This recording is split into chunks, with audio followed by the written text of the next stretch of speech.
Before we get into the video, could everyone please subscribe to my Endless Diary Tales channel? Thank you so much. In my past life, I was murdered in the ocean waves. This time, I purposefully stayed silent for several months and returned smoothly, ready to catch them off guard. My mother stood with her big pregnant belly while my ex-husband stared at me in horror. How are you back? I smiled and answered. Of course I came to see my mom and my new stepdad, Chapter 1. After fixing my phone, I logged into WeChat for the first time in months. The latest message came from my husband, Alex. Everyone, you're invited to my and Sandra's wedding tomorrow. Below, everyone was replying, congratulations. I joined the crowd and replied, congratulations. The group chat exploded instantly. How could I miss such a grand event? My mother remarried, and her new husband was my husband.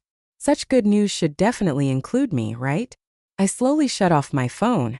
Some things are more fun when discussed in person. The next day, after they had convinced themselves that my message was just a prank, thinking someone must have stolen my phone and sent that message, everyone finally breathed a sigh of relief. Being considerate for once, I put on a mask, changed into a formal dress, and walked into the hotel. Hey, did you hear about that dead person's phone sending a message in the group chat yesterday? I know it's bad luck. Even in death, they still want to cause trouble. The one speaking was my aunt. She'd shamelessly begged me to help get her son into my company, acting sweet in front of me but cursing me behind my back. It's so creepy. They say if someone dies with resentment, their spirit won't rest. I added to the conversation on purpose. My aunt frowned and glared at me. She must have done a lot of bad things. Got what was coming to her, obviously. Just then my mother walked over arm in arm with Alex. She clung to him like a young girl, and they kept playfully hooking their pinky fingers together, looking like a couple in love. Look at how perfect they are together. My uncle downed a glass of white wine, beaming. My sister's so much better looking than her dead daughter ever was. Alex, you're one lucky guy. My mother blushed and hid her face in Alex's chest. If it wasn't for Clara getting in the way, Sandra and I would have been together ages ago. But karma came for her. Alex knew how to put on a show. He cursed me while tenderly stroking my mother's hair. Alex is indeed lucky. They say a woman 3 years older is a treasure. How many sets of 3 are we talking about here? He'll be swimming in treasure by now. I clapped my hands in congratulations. My uncle shot me a suspicious look, then slammed his glass down on the table. Who are you, Do you even know how to speak properly? Such disrespect. Whose family are you from? Call your mother over to apologize to my sister. I smiled sweetly and walked over to my mother, linking my arm through hers just as she had done with my husband. At first, she was confused, smiling slightly, but the moment our eyes met, she froze in place, her whole body trembling uncontrollably.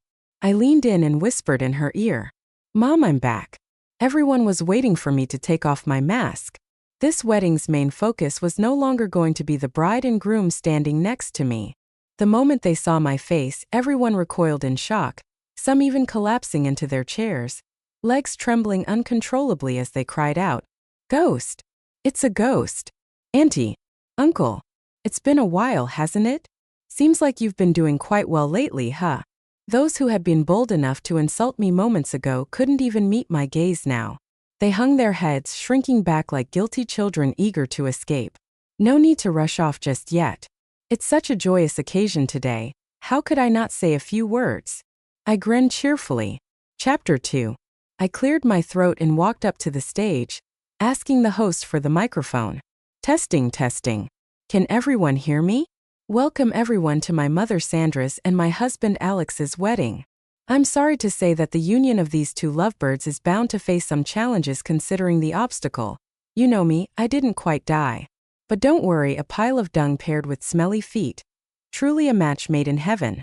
An older relative who had just gotten a good look at my face and finally recognized me fainted on the spot, thinking I had risen from the dead. My uncle rushed to help, seizing the moment to put on a performance. He pointed at me and started scolding me. Look at what you've done since you got here. You're a curse. What have I done? I'm just attending my mother and my husband's wedding on the anniversary of my death. You're brave enough to hold it today but afraid you're acting guilty. My sister gave birth to such a heartless daughter. No empathy at all, only thinking of herself. It's such a pity for the people around her. Alex, playing the role of the good guy, tried to get me off the stage. His face was full of feigned helplessness, acting as though he were the biggest victim here. Everyone, don't be too hard on Clara. She's been gone for so long she doesn't know the whole story. It's understandable that she's upset. We should be more forgiving.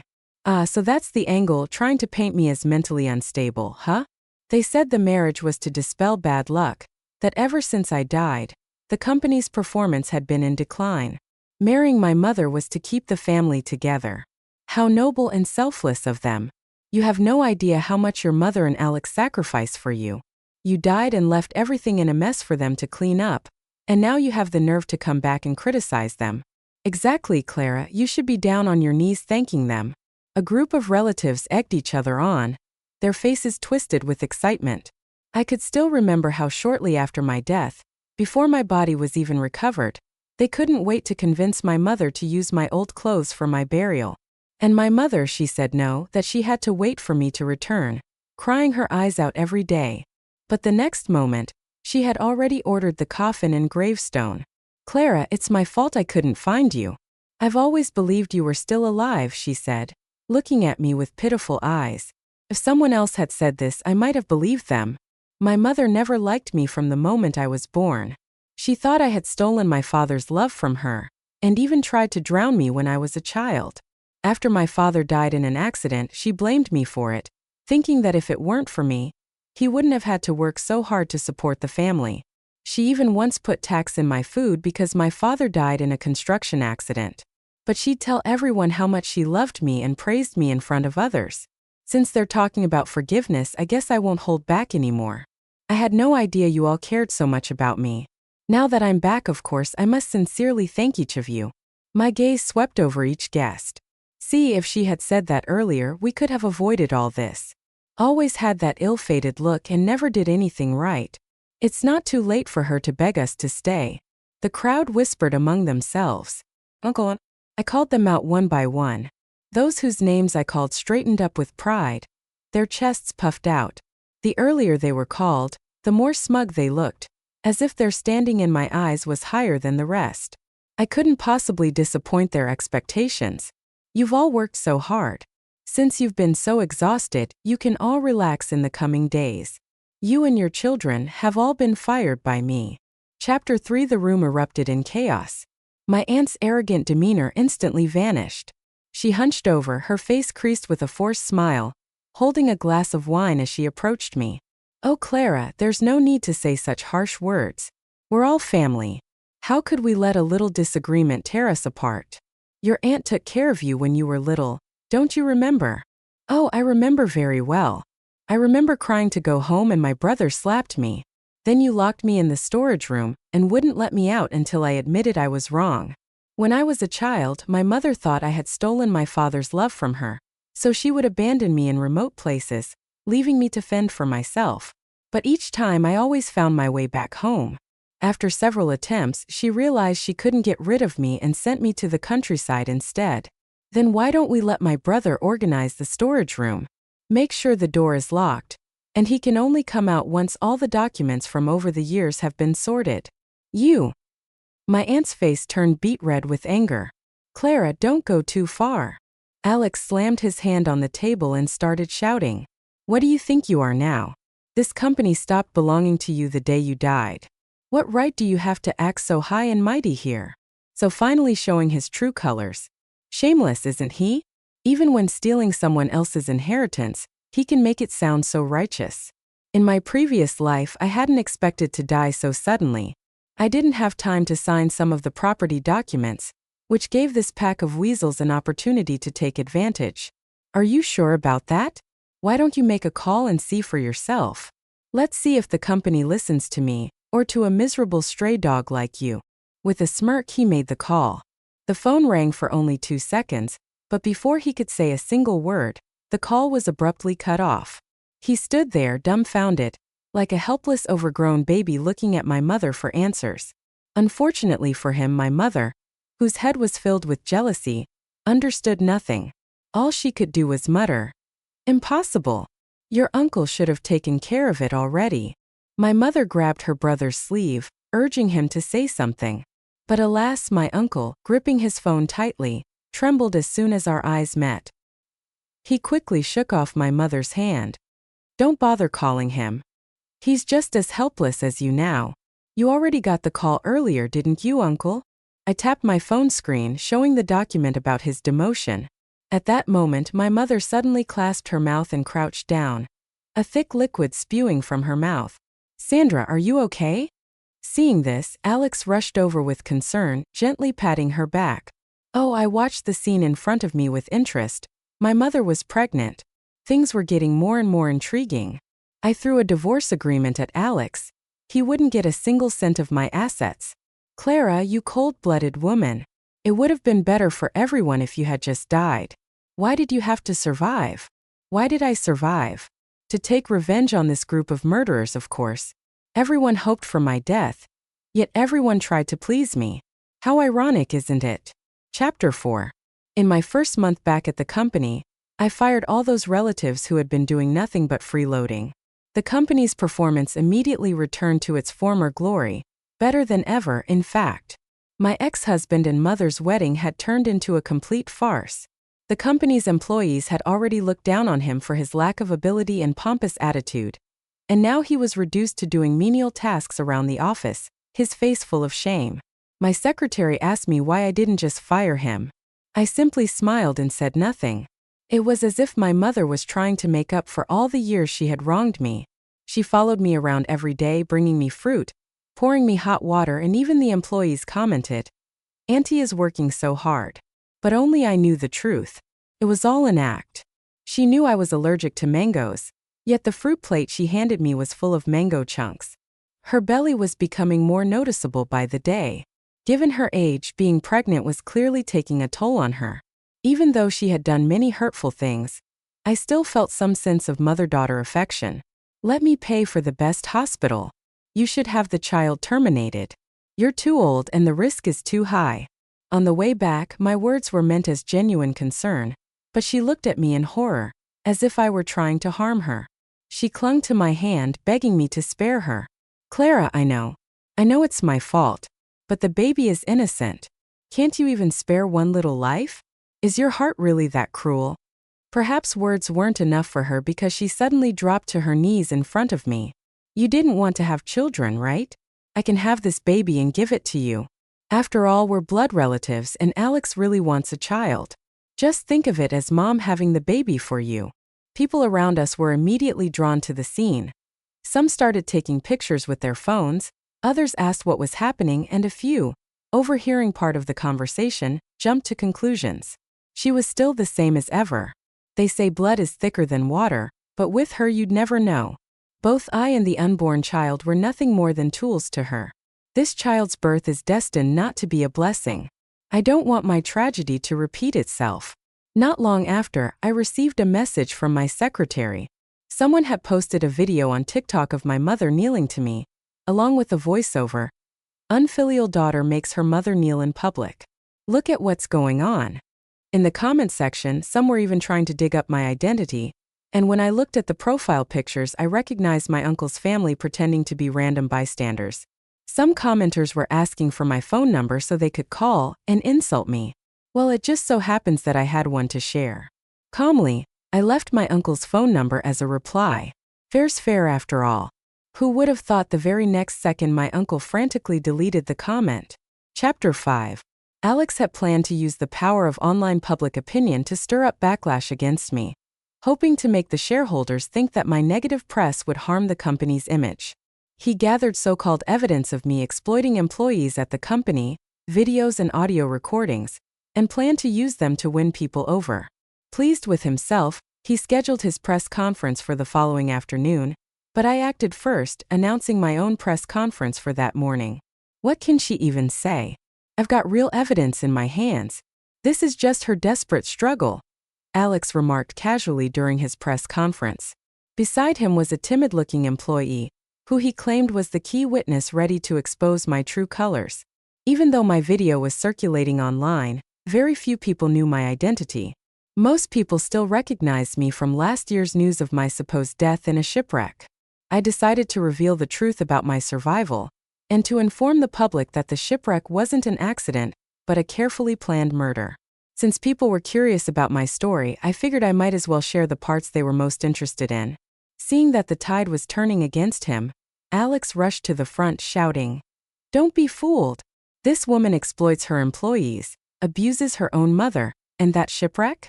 It was probably all staged." He shoved the employee he brought to the front, urging her to expose me on the spot. She pulled out a handwritten script from her bag, opened her mouth to speak, but the next second, she tore the paper into pieces. My boss Clara didn't exploit me. It was Alex who forced me to frame her. She pointed at Alex, trembling as she backed away. Alex's smile froze, and for a long moment, he didn't know how to react. "What's the matter? Don't you have another trick up your sleeve?" I teased. Oh right, if I hadn't reminded him, he might have stood there like a statue. "Abusing your own mother, right?" I went ahead and finished the words Alex was about to say but hadn't yet spoken aloud. He glanced at me suspiciously, puzzled by why I didn't seem the least bit afraid. I gave him a meaningful smile, raised my eyebrows slightly, and gestured for him to check his phone. Alex sneered and looked at his screen, but in an instant, his eyes bulged wide as if he had seen a ghost. "Like what you see?" I asked with concern. At this point, the media quickly caught on and began checking their phones. A handwritten apology letter appeared on their screens. The first person who had spread rumors online accusing me of abusing my mother had deleted their post and apologized, admitting they had made assumptions based on pictures to attract attention. How is this possible? He promised me. Promised to ruin my reputation, right? Alex, don't think you're the only one who can play dirty. Someone who's already died once knows far better how to handle people. Seeing his pitiful pleading face, I smiled bitterly and turned to address the media. "Thank you all for coming. It's said that family scandals shouldn't be aired in public, so I apologize for the scene. The man standing before you is my ex-husband and my mother's lover." The room exploded with chatter. Alex rushed forward to silence me, but security grabbed his arm, causing him to yelp in pain. While I was away, he took great care of my mother. The two of them grew close over time, and I understand that. Please give them your blessings. Tears welled up in my eyes as they glistened with emotion. Clara's husband slept with her mom while she was gone? What kind of scumbag is this? How does this guy have the nerve to stand here? If it were me, I'd dig a hole and bury myself alive. With the weight of everyone's stares on him, sweat rolled down Alex's forehead in large beads. He couldn't comprehend how the once manageable woman before him had become so difficult to handle since her return. I pressed my lips together and locked eyes with him, savoring every bit of his awkward and humiliating state. Chapter 6. After the humiliation Alex endured in front of the media last time, he had since toned down his behavior, playing the good guy in front of everyone. Because my mother was pregnant and needed someone to care for her, I allowed Alex to stay in the house, though I made it clear he wasn't allowed to come near me. One day, while I was busy working in my room, he suddenly appeared behind me with a cup in his hands. Noticing him, I quickly gathered up my documents. "Here, drink some warm brown sugar water. I just heated it for you." He gently placed the cup on my desk. "I remember your period is around these days. It's good for your health to drink this." "Who knows what he's scheming this time?" I said coldly. "I told you not to come near me. Please leave." He sighed, reaching his hand over my head, hesitated, and then withdrew. "We were married after all, and here I am remembering your cycle. Proves I still care about you. Do we really have to be like this? Do you think acting all sentimental, pretending you can't forget your ex-wife, is going to make any woman fall into your arms? Don't overestimate yourself. Wash your face and see if you're even worthy." As if I had hit a nerve, he left with a bitter remark. "You're truly heartless. Guess I was just trying to be nice for nothing." With that, he walked out, seemingly feeling wronged.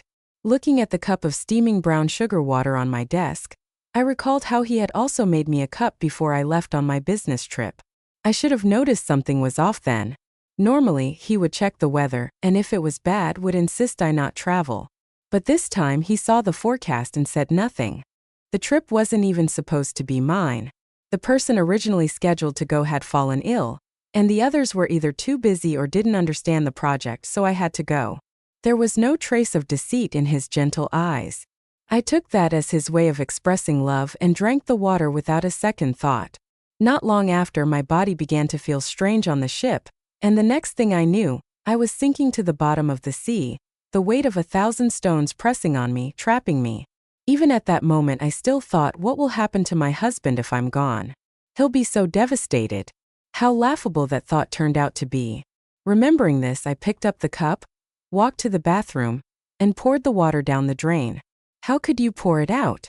That was Alex's kind gesture. It's because you never appreciate people's goodwill that you got abandoned by your husband. What's the point of a woman focusing on her career? Without a family or children, you're nothing. My mother, pregnant belly and all, stood behind me, lecturing me with her outdated views. At her words, I saw there was still some water left in the cup and handed it to her. Then you drink it. And by the way, I left him. Don't act like he's some treasure. To everyone but you, he's nothing more than garbage. Already, her pregnancy had drained much of her energy, making her look even more aged than before.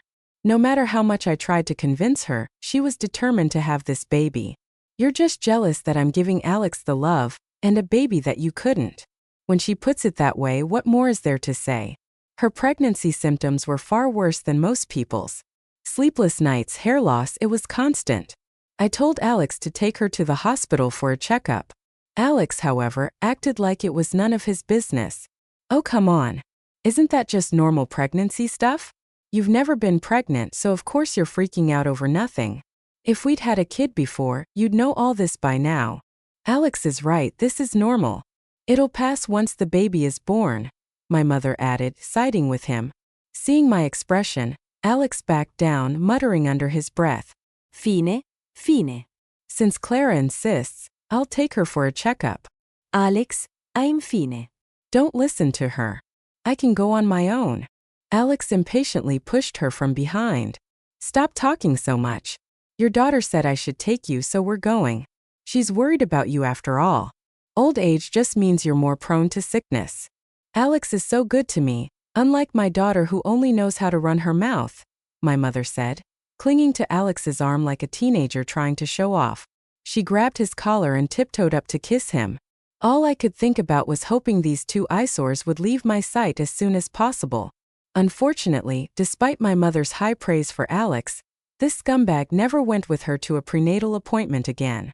He always had some excuse or he'd conveniently disappear. Chapter 7. Her situation worsened, and her stomach pains became severe. It wasn't until a neighbor noticed and called me during a meeting that I realized something was wrong. Without hesitation, I handed over the remaining work to my secretary and drove back to get her. Come on, let's go to the hospital. I carefully helped her up. Her face was pale as death, cold sweat dripping from her forehead, but she still mumbled, "Why are you here?" "I want Alex to come get me." She struggled, refusing to go with me. "Shut up. If you want to die here, I'll leave you to fend for yourself. And when you're dead, I'll burn you to ashes and scatter them in the river so you'll have nowhere to rest, even in death." Only then did she reluctantly agree to get in the car with me. After a while as we drove, her body began to calm down. "You disgust me. Why is it that everyone only ever sees you? Your father, Alex. They've always revolved around you. You're wrong." I gripped the steering wheel tightly as I drove, trying to suppress the storm brewing inside me. She had always seen me as an outsider, an intruder who had taken everything from her life. But she had never realized that from the time I was small, there had always been a little figure by her side longing for her attention. To earn your praise, I studied hard, refusing to take a day off even with a high fever. To see you smile, I learned to cook your favorite dishes, cutting my hands over and over in the process. All my life I just wanted your approval, but you never once noticed me. What did I do wrong? Maybe I was never supposed to be born into this family. When I was younger, I used to think that if I were a boy, maybe you would have cared about me more. So for a while I dressed and acted like a boy, but you still belittled me and ignored me just like always. As I spoke, tears fell from my eyes unbidden. Whether it was out of grievance or defiance, I couldn't tell. She listened silently, not saying a word at first. Then she finally opened her mouth. You're right. You should never have been born. But your life is worthless. The cheaper it is, the harder you cling to it. Not even the abortion pills could kill you. You won't drink the brown sugar water Alex made because you're afraid it's poisoned, aren't you? She adjusted her seat, making more space for herself. I'm curious though.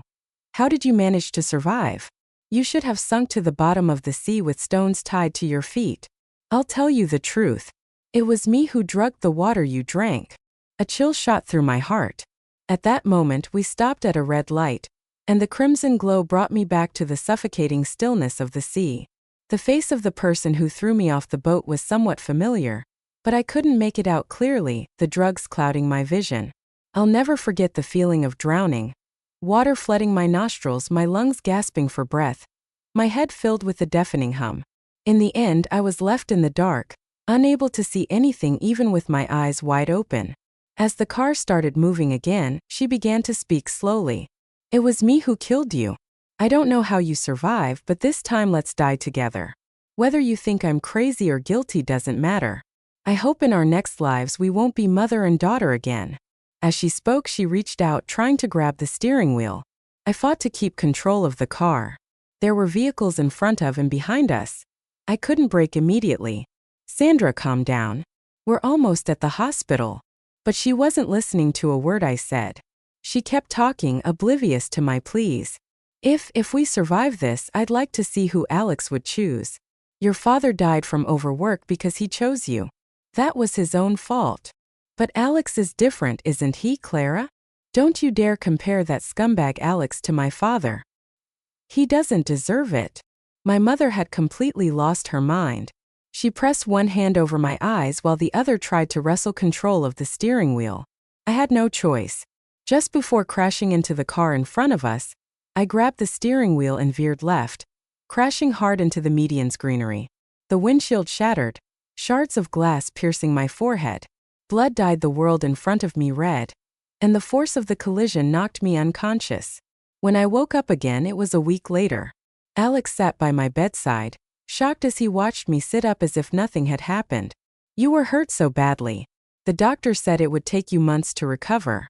How did you manage this? I ignored his question. It didn't matter. Maybe the doctor was just wrong. As for my mother, she lost the baby due to the accident.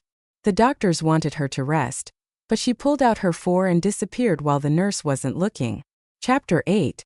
Staring at Alex's face, the memory of my past life, being thrown into the sea, became clearer. It was him who tied the stones to my feet, and it was my uncle who helped him push me into the ocean. But who was supposed to go on that business trip? Ignoring Alex's protests, I insisted on discharging myself from the hospital and settling the bill.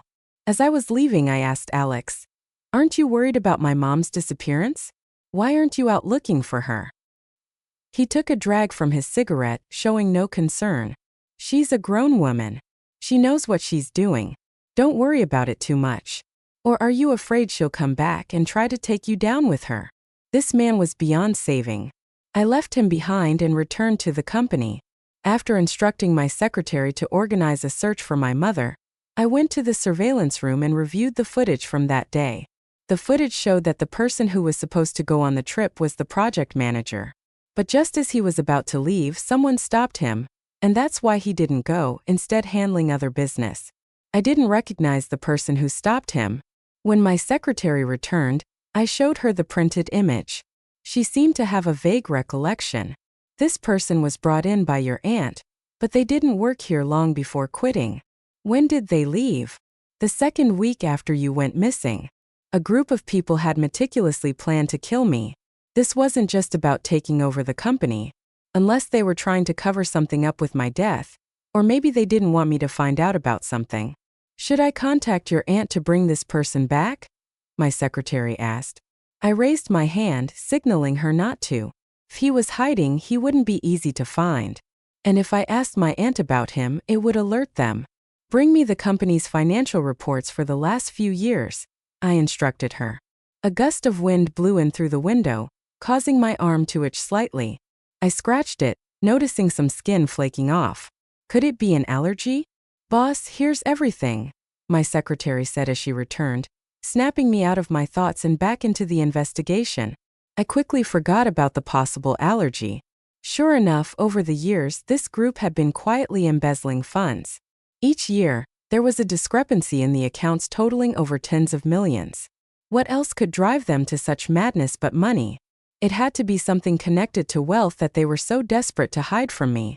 Further investigation revealed that a large sum of money had mysteriously appeared in one of my rarely used accounts. So that was their plan. If the tax authorities ever came knocking, they would blame it all on me, the dead woman who couldn't defend herself. After all, a dead person can't argue in their own defense. I immediately consulted my lawyer. It was time for them to pay the price for their greed. While they were still reveling in their relief, thinking that being dismissed wasn't so bad and that I was just a naive little girl, the police arrived at their door. They played innocent, shouting their claims of being wronged. Seeing me being taken by the police as well, their eyes lit up as they pointed fingers at me, slinging mud. "Officers, you should be arresting her. We're innocent, we've never done anything wrong. Investigate her. We will investigate everything. Please cooperate with the investigation," the officer replied. My uncle nudged my aunt with his shoulder, and she nodded as if understanding something and responded eagerly. Yes, we'll cooperate fully. But don't forget to check out that woman's hidden accounts. Ooh, they're filthy." She leaned in close to the officer, whispering conspiratorially. Meanwhile, Alex arrived at the company and spotted the police cars outside. He hesitated, unsure whether to go inside.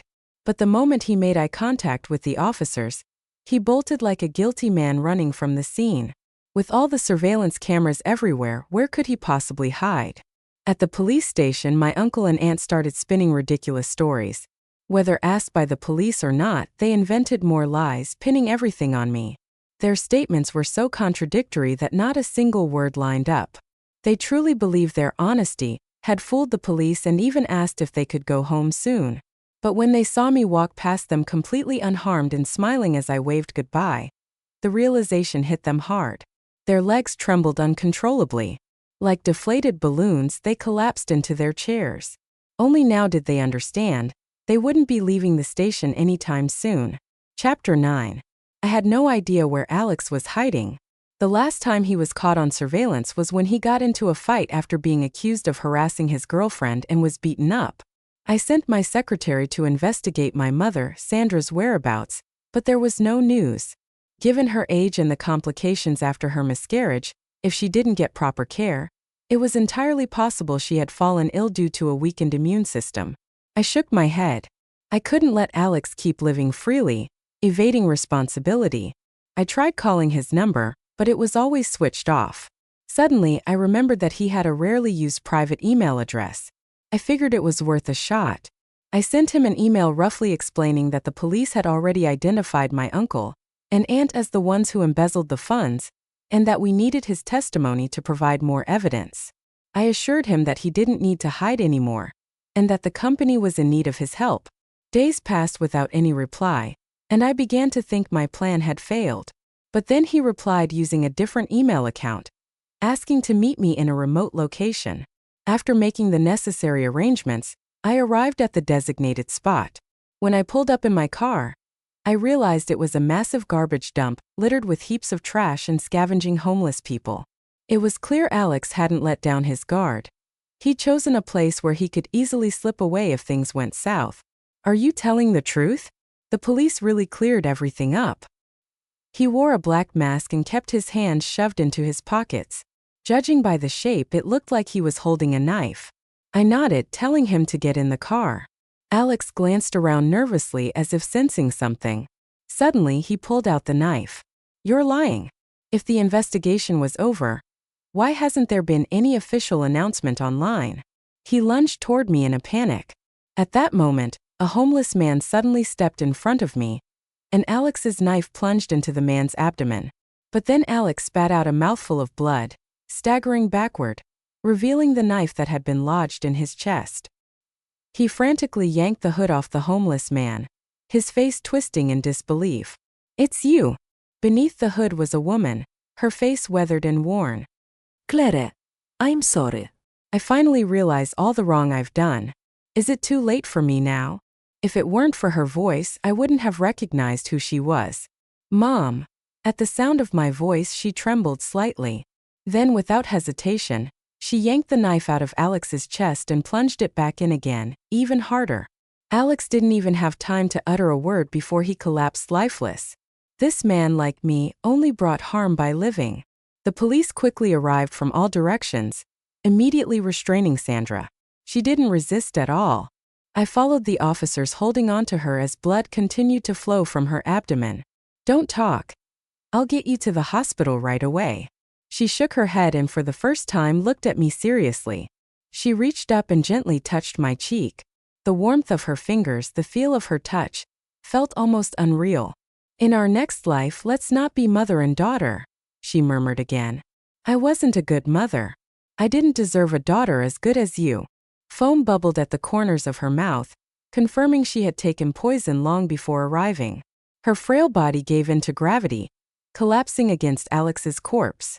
The doctors later confirmed that both of them were dead. And so this tragic farce driven by greed came to an end. Everyone had pursued what they wanted, some veering onto dangerous paths, others finding some form of satisfaction. I looked down at my arm. The skin had started to peel away, revealing the bone underneath. Yet there was no pain. When did this begin?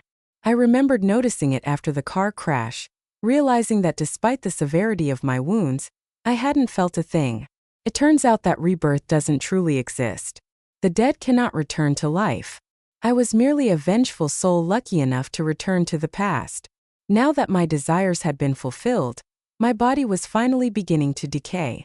I covered my arm, settled my emotions, and prepared to move on. Walking with the dead, how intriguing. No matter how long I have left in this world, living in the present without regrets will be enough.